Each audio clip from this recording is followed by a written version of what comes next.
If you thought the last Android settings were bad, this one's worse.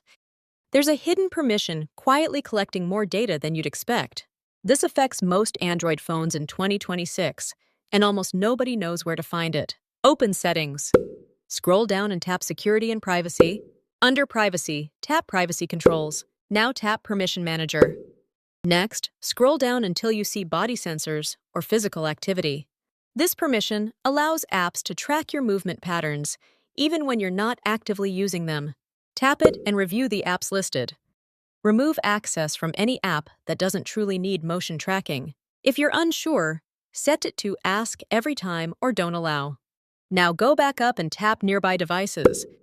This controls which apps can connect using Bluetooth or nearby connections.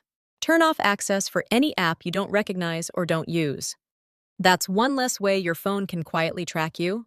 Next, I'll show you how apps still collect data in the background, even when permissions look off. Make sure you're subscribed so you don't miss it.